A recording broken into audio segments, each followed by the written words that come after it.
ओम नमो भगवते वासुदेवाय नमः। हरे कृष्णा हर हर महादेव। प्रिय भक्तजनों, आषाढ़ पूर्णिमा और गुरु पूर्णिमा की आप सभी को हार्दिक शुभकामनाएं। आज हम इस वीडियो में आषाढ़ पूर्णिमा की व्रत कथा सुनेंगे। तो आप सभी भक्तजन बड़ी ही श्रद्धा, ध्यान पूर्वक और प्रसन्न चित्त मन से इस कथा को सुनिए। तो सभी प्रेम से बोलिए, श्री लक्ष्मीपति नारायण भगवान की जय, श्री उमापति शंकर भगवान की जय, सर्व देवी देवता की जय। द्वापर युग में यशोदा माँ ने भगवान श्री कृष्ण से कहा, हे कृष्ण, तुम सारे संसार के उत्पन्न करता, पालनहारी और संहार करता हो। आज मुझे कोई ऐसा व्रत बताओ जिसको करने से मृत्यु लोक में भी स्त्रियों को विधवा होने का भय न रहे तथा यह व्रत सभी मनुष्यों की मनोकामना पूर्ण करने वाला हो। तब भगवान श्री कृष्ण कहने लगे, हे माता, तुमने अति सुंदर प्रश्न किया है। मैं तुम्हें ऐसे एक व्रत के बारे में विस्तार से बताता हूँ। सौभाग्य की प्राप्ति के लिए स्त्रियों को 32 पूर्णिमा व्रत करना चाहिए। इस व्रत को करने से स्त्रियों को सौभाग्य की प्राप्ति होती है। यह व्रत अत्यंत सौभाग्य देने वाला और भगवान शिव के प्रति भक्ति को बढ़ाने वाला है। तब यशोदा जी कहने लगी, हे कृष्ण, प्रथम इस व्रत को मृत्यु लोक में किसने किया था और इसके विषय में विस्तार से मुझे बताओ। तब भगवान श्री कृष्ण कहने लगे, इस भूमंडल पर अनेक प्रकार के रत्नों से परिपूर्ण कांतिका नाम की एक नगरी थी। वहाँ चंद्रहास्य नामक राजा राज्य करता था और उसी नगर में धनेश्वर नाम का एक ब्राह्मण रहता था और उसकी पत्नी सुशीला अति रूपवती थी। दोनों ही उस नगरी में बड़े प्रेम से रहते थे। घर में धन धान्य आदि की कोई कमी नहीं थी, परंतु उनको बहुत बड़ा दुख था कि उनकी कोई संतान नहीं है। एक समय एक बड़ा योगी उस नगरी में आया। वह योगी उस ब्राह्मण के घर को छोड़कर अन्य सभी घरों से भिक्षा लेकर भोजन किया करता था। वह रूपवती से कभी भिक्षा नहीं लेता था। एक दिन वह योगी रूपवती से भिक्षा न लेकर किसी अन्य घर से भिक्षा लेकर गंगा किनारे जाकर भिक्षण को प्रेम पूर्वक ग्रहण करने लगा कि तब धनेश्वर ने योगी का यह सब कार्य देख लिया और अपनी भिक्षा के अनादर से दुखी होकर धनेश्वर योगी से बोला, हे महात्मन, आप सब घरों से भिक्षा लेते हैं, परंतु आप मेरे घर की भिक्षा कभी नहीं लेते, इसका क्या कारण है? तब योगी ने कहा, निसंतान घर की भीख पतितों के अन्न के तुल्य होती है और जो पतितों का अन्न खाता है वह भी पतित हो जाता है। क्योंकि तुम निसंतान हो, इसीलिए पतित हो जाने के भय से मैं तुम्हारे घर की भिक्षा नहीं लेता। तब धनेश्वर योगी की यह बात सुनकर बहुत दुखी हुआ और हाथ जोड़कर योगी के पैरों में गिर गया और कहने लगा, हे महाराज, यदि ऐसा है तो आप पुत्र प्राप्ति का कोई उपाय बताइए। आप सर्वज्ञानी हैं, मुझ पर कृपा कीजिए। हे भगवान, मेरे घर में धन की कोई कमी नहीं है, परंतु मैं पुत्र न होने के कारण अत्यंत दुखी हूँ। आप मेरे इस दुख का हरण करें, आप सामर्थ्यवान हैं।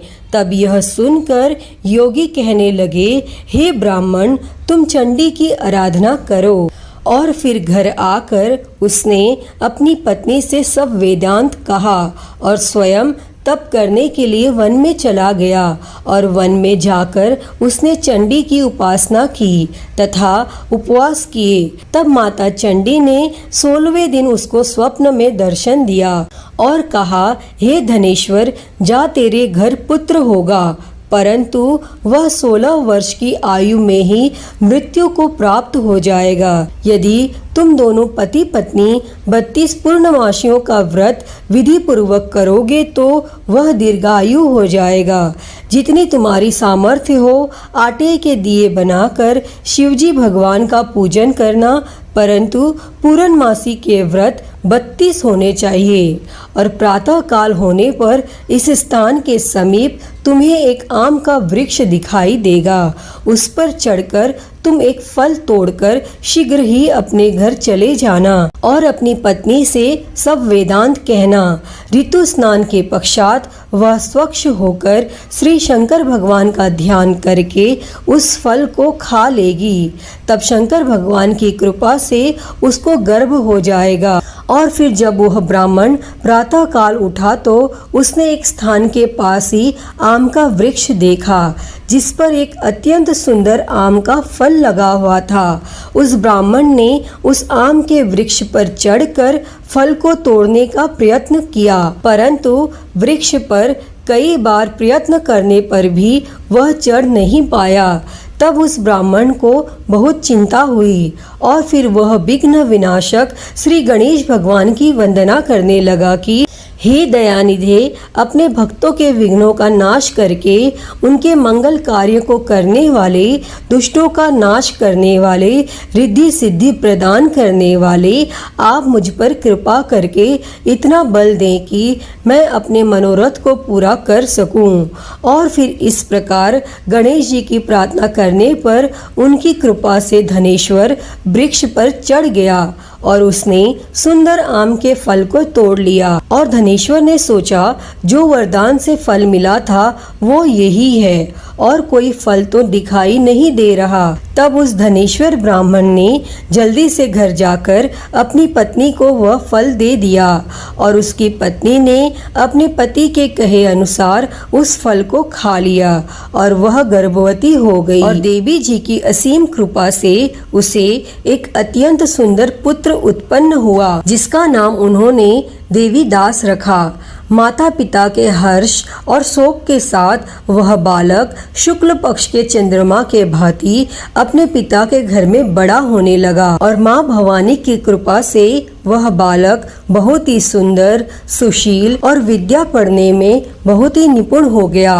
तब माता दुर्गा जी के आज्ञा अनुसार उसकी माता ने 32 पूर्णमासी का व्रत रखना आरंभ कर दिया जिससे उसका पुत्र बड़ी आयु वाला हो जाए। और 16वां वर्ष लगते ही देवीदास के माता पिता को बड़ी चिंता हो गई कि कहीं उनके पुत्र की इस वर्ष में मृत्यु न हो जाए। इसीलिए उन्होंने अपने मन में विचार किया कि यदि यह दुर्घटना उनके सामने हो गई तो वो कैसे सहन करेंगे। इसीलिए उन्होंने देवीदास के मामा को बुलाया और कहा, हमारी एक बहुत बड़ी इच्छा है कि देवीदास 1 वर्ष तक काशी में जाकर विद्या का अध्ययन करे और उसको अकेला भी नहीं छोड़ना चाहिए।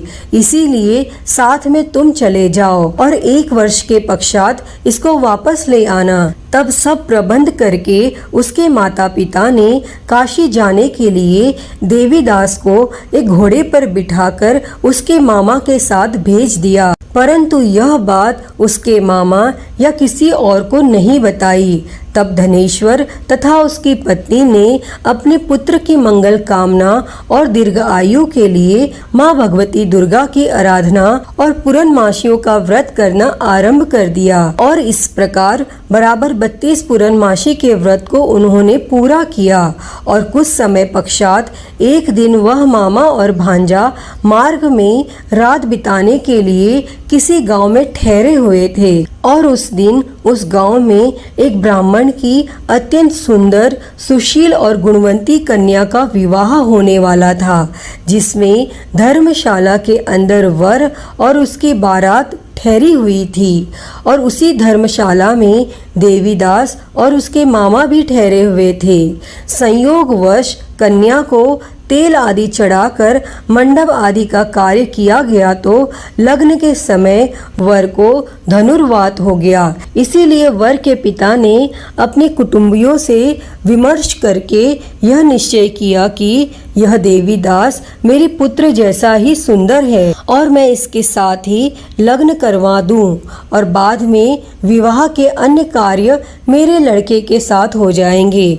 ऐसा सोचकर देवीदास के मामा से जाकर बोला कि तुम थोड़ी देर के लिए अपना भांजा हमें दे दो, जिससे विवाह के लग्न का सब कार्य सुचारू रूप से हो सके। तब देवीदास का मामा कहने लगा, जो कुछ भी वधु पक्ष से कन्यादान के समय वर को मिले वह सब हमें दे दिया जाए तो मेरा भांजा इस बारात का दूल्हा बन जाएगा। फिर यह बात वर के पिता ने स्वीकार कर लेने पर उसने अपना भांजा वर बनने के लिए भेज दिया और उसके साथ सब विवाह कार्य विधि पूर्वक संपन्न हो गए। और पत्नी के साथ वह भोजन करने लगा तो अपने मन में सोचने लगा कि न जाने यह किसकी स्त्री होगी, और वह एकांत में यही सोच सोचकर श्वास छोड़ने लगा और उसकी आंखों में आंसू भी आ गए। तब लड़की ने पूछा, क्या बात है, आप इतने उदासीन व दुखी क्यों हो रहे हैं? तब उसने सब बातें जो कि वर के पिता और उसके मामा में हुई थी लड़की को बता दी। तब कन्या कहने लगी, यह ब्रह्म विवाह के विपरीत कैसे हो सकता है? देव ब्राह्मण और अग्नि के सामने मैंने आपको ही अपना पति माना है, इसीलिए आप ही मेरे पति हैं और मैं आपकी ही पत्नी रहूंगी, अन्य किसी की कदापि नहीं। तब देवीदास ने कहा, ऐसा मत करिए, क्योंकि मेरी आयु बहुत कम है और मेरे पश्चात आपकी क्या गति होगी, इन बातों को अच्छी तरह विचार कर लो। परंतु वह दृढ़ विचारों वाली लड़की थी। वह बोली, जो आपकी गति होगी वही मेरी गति होगी। हे स्वामी, आप उठिए और भोजन कीजिए, आप निश्चय ही भूखे होंगे। तब देवीदास और उसकी पत्नी ने भोजन किया तथा शेष रात्रि वह सोते रहे। और प्रातः काल देवीदास ने अपनी पत्नी को 3 नगों से जड़ी हुई एक अंगूठी दी और एक रुमाल दिया और बोला, हे प्रिय, इसे लो और संकेत समझकर स्थिरचित हो जाओ। मेरा मरण और जीवन जानने के लिए एक पुष्प वाटिका बना लो और उसमें सुगंधित वाली एक नवमल्लिका लगाओ और उसको प्रतिदिन जल से सिंचा करो और आनंद के साथ खेलो कूदो और उत्सव मनाओ। जिस समय और जिस दिन मेरा प्रणात होगा यह फूल सूख जाएंगे और जब यह फिर से हरे हो जाए तो समझ लेना मैं जीवित हूँ। यह बात निश्चय करके समझ लेना, इसमें कोई भी संशय नहीं है। इतना कहकर देवीदास वहाँ से चला गया और प्रातः काल होते ही वहाँ पर बाजे बजने लगे और जिस समय विवाह कार्य समाप्त करने के लिए वर तथा सब बाराती मंडप में आए तो कन्या ने वर को भली प्रकार से देखकर अपने पिता से कहा, यह मेरा पति नहीं है, मेरा पति वही है जिसके साथ रात्रि में मेरा पानी ग्रहण हुआ था, इसके साथ मेरा विवाह नहीं हुआ। यदि यह वही पुरुष है तो बताए कि मैंने इसको क्या दिया और कन्यादान के समय जो आभूषण आदि दिए गए थे वह दिखाए तथा रात में क्या गुप्त बातें मैंने इनसे कही वह सब सुनाए। तब पिता ने उसके कहे अनुसार वर को बुलाया। कन्या की यह सब बातें सुनकर वह कहने लगे, मैं कुछ भी नहीं जानता, और इसके पश्चात लज्जित होकर वह अपना छोटा सा मुंह लेकर चला गया और सारी बारात भी अपमानित होकर वहां से लौट गई। तब भगवान श्री कृष्ण बोले, हे माता, इस प्रकार देवीदास काशी विद्यार्थन के लिए चला गया और कुछ समय बीत गया तो काल से प्रेरित होकर एक सर्प रात्रि के समय उसको डसने के लिए वहां पर आया और उस विषधर के प्रभाव से उसके शयन का स्थान चारों ओर से विष की ज्वाला में विषैला हो गया, परंतु व्रत के प्रभाव से उसको काट नहीं पाया, क्योंकि पहले ही उसकी माता ने 32 पूर्णमासी का व्रत रखा था। फिर इसके बाद मध्याह्न के समय स्वयं काल वहां आया और उसके शरीर से प्राणों को निकालने का प्रयत्न करने लगा, जिससे वह मूर्छित होकर पृथ्वी पर गिर गया। और उसी समय माता पार्वती के साथ भगवान शंकर वहां आ गए और उसको मूर्छित दशा में देखकर माता पार्वती जी ने शंकर भगवान से प्रार्थना की कि हे महाराज, इस बालक की माता ने पहले ही 32 पूर्णिमा का व्रत पूरा किया था, जिसके प्रभाव से आप इसको प्राणदान दे।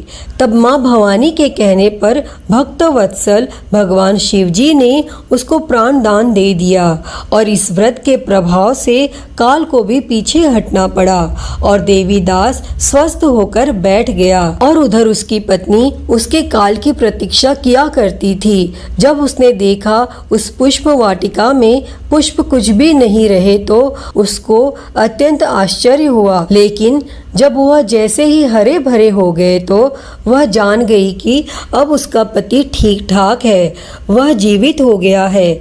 यह देखकर वो बहुत ही प्रसन्न हो उठी और अपने पिता से कहने लगी, पिताजी, मेरे पति जीवित हैं, आप उनको ढूंढिए। और फिर जब 16वां वर्ष व्यतीत हो गया तो देवीदास भी अपने मामा के साथ काशी से चल दिया। इधर उसके ससुर उसको ढूंढने के लिए अपने घर से जाने ही वाले थे कि वह दोनों मामा भांजा वहां पर आ गए और उनको आया हुआ देखकर उनके ससुर को बहुत ही प्रसन्नता हुई और वह उन्हें अपने घर ले गए। उस समय नगर के निवासी भी वहां इकट्ठे हो गए और सबने निश्चय किया कि अवश्य ही इसी बालक के साथ कन्या का विवाह हुआ था। और उस बालक को कन्या ने जब देखा तो पहचान लिया कि यह तो वही है जो संकेत करके गया था। तब उपरांत सब कहने लगे, भला हुआ यह आ गया, और सब नगरवासियों ने आनंद मनाया। और फिर कुछ दिनों बाद देवीदास अपनी पत्नी और मामा के साथ अपने ससुर के घर से बहुत सारे उपहार लेकर अपने माता पिता के घर की तरफ प्रस्थान किया। और जब वह अपने गांव के निकट पहुंच गए तो कई लोगों ने उसे देखकर उसके माता पिता को पहले ही खबर दे दी कि तुम्हारा पुत्र देवीदास अपनी पत्नी और मामा के सहित आ रहा है। तब ऐसा समाचार सुनकर माता पिता को विश्वास नहीं हुआ, परंतु जब और लोगों ने भी यही बात आकर उन्हें बताई तो उनको बड़ा आश्चर्य हुआ। लेकिन थोड़ी देर में देवीदास ने आकर अपने माता पिता के चरणों में अपना सर रख कर प्रणाम किया और उसकी पत्नी ने अपने सास ससुर के चरणों को स्पर्श किया तो माता पिता ने अपने पुत्र और पुत्र वधू को हृदय से लगा लिया और दोनों की आंखों में प्रेम अश्रु बह चले और अपने पुत्र तथा पुत्र वधू के आने की खुशी में धनेश्वर ने बड़ा ही भारी उत्सव किया और ब्राह्मणों को दान दक्षिणा देकर प्रसन्न किया। तब भगवान श्री कृष्ण कहने लगे, इस प्रकार धनेश्वर 32 पूर्णमासियों के व्रत के प्रभाव से पुत्रवान हो गया और जो भी स्त्रियां 32 पूर्णमासी के व्रत को करती हैं वे जन्म जन्मांतर में वैधव्य का दुख नहीं भोगती और सदैव सौभाग्यवती रहती हैं। हे भगवान, इस कथा को कहते सुनते और हुंकारा भरते पर सदैव अपनी कृपा बनाए रखना। तो बोलिए गणेश जी भगवान की जय, उमापति महादेव की जय, श्री लक्ष्मी नारायण भगवान की जय। प्रिय भक्तजनों, तो मैं उम्मीद करती हूँ कि आपको आज की यह कथा पसंद आई होगी और अगर वीडियो अच्छी लगी हो तो इसे लाइक करें, ज़्यादा से ज़्यादा शेयर करें और हरिहर भक्ति चैनल को सब्सक्राइब कर नोटिफिकेशन बेल को ज़रूर ऑन कर लें। हर हर महादेव। धन्यवाद।